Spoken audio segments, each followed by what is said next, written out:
Hello, and thank you for watching. In this video, we're going to state and prove the Bolzano Weierstrass theorem. Okay, so before that, we need to quickly establish a lemma. That is, every sequence has a monotonic subsequence. Monotonic subsequence.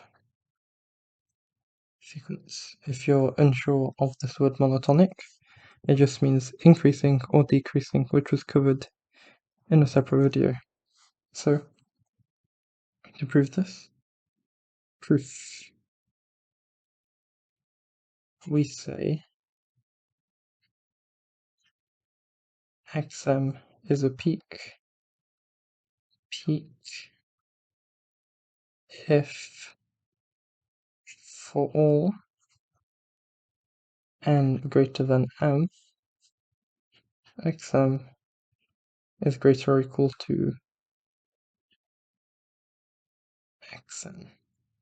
So to give an example of this, say we have some sequence which goes like this, and then it just carries on going in a straight line here.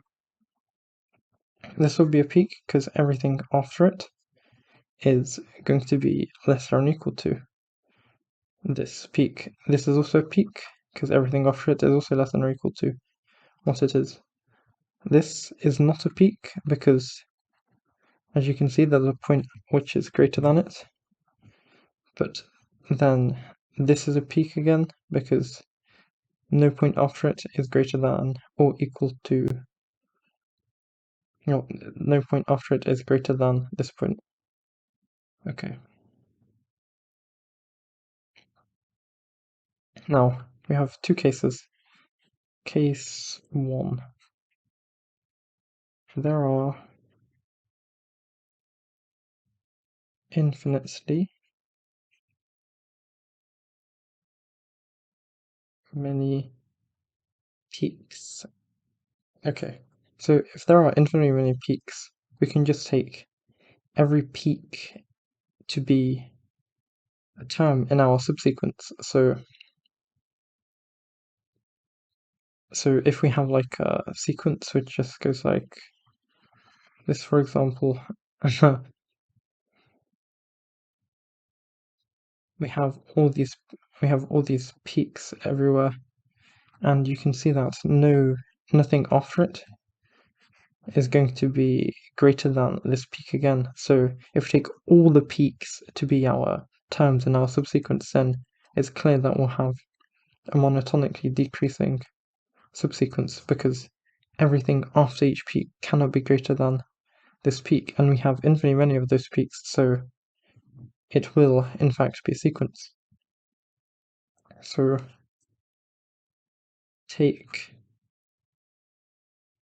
x, say xj, to be the subsequence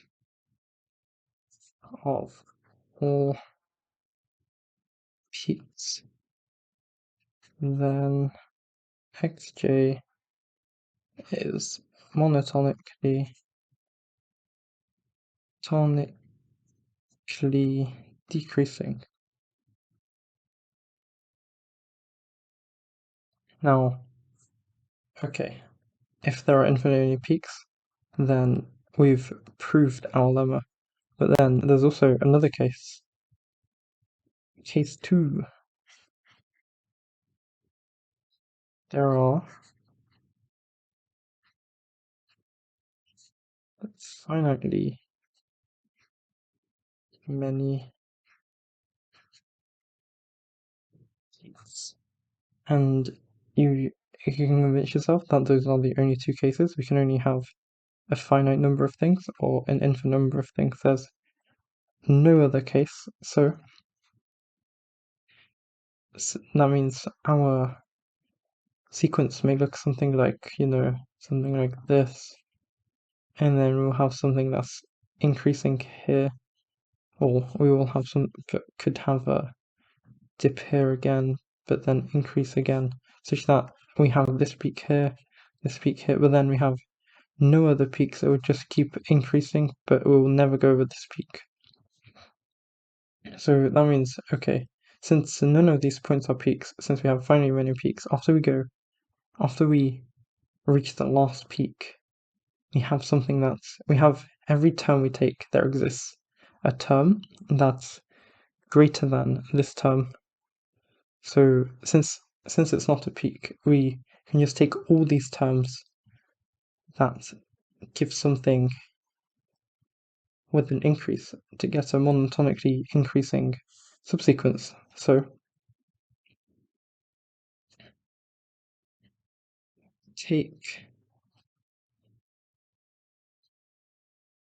or rather, let's write this as let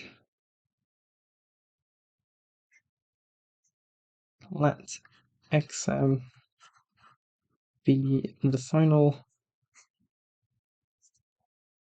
peak. Take any n greater than m, then xn is not a peak, since we've already looked at the final peak. This is not a peak, since we've assumed finitely many peaks. Now, since xn is not a peak,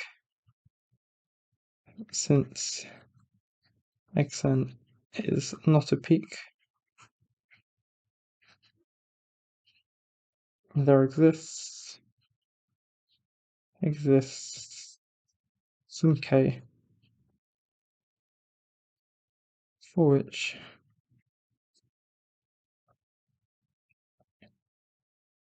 xk is greater than xn. But then, hang on, if we take, since this xn is arbitrary, since this n is arbitrary, as long as it's greater than m, or rather we should say some k greater than n, for which xk is greater than xn.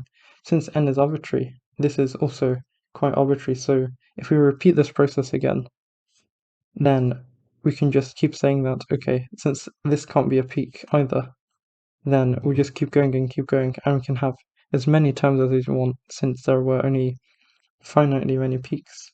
So, therefore, or since xk is not a peak either,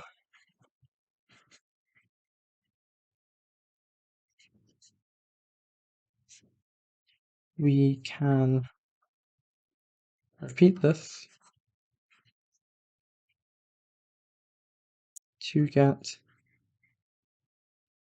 a monotonically increasing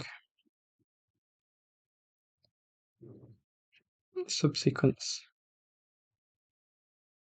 Therefore, we've covered all cases, so therefore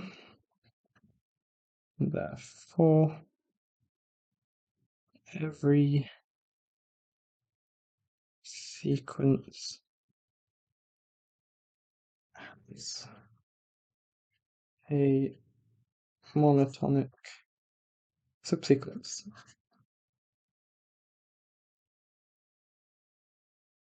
Great, okay. Now let's go on to the theorem we were doing this for in the first place. That is the Bolzano Weierstrass theorem, which is often abbreviated to just BW, and that states every bounded sequence has a convergent subsequence. Bounded sequence. And you may already see how we're going to prove this, or why we proved the lemma we had before. And if you want to give it a go, you may want to pause the video give the proof a go. If not, it's fine as well. The proof is fairly short. So firstly we state that from here we have every sequence that is a monotonic subsequence. But hang on. Since this sequence is bounded, then this subsequence is also bounded. So this monotonic subsequence is going to be bounded also. But then in the previous video we've shown that if we have a monotonic sequence that is bounded, then it is convergent. So put every monotonic and bounded sequence converges. Hence there exists, and that's the proof finished. Hence there exists convergent subsequence. So we just basically showed that since every sequence has a monotonic subsequence, this bounded sequence must also have a monotonic subsequence. But then since it's bounded, it is also convergent, since monotonic and bounded implies convergence. Yes. Thanks for watching. Hopefully this helped at all. That's all. Bye bye.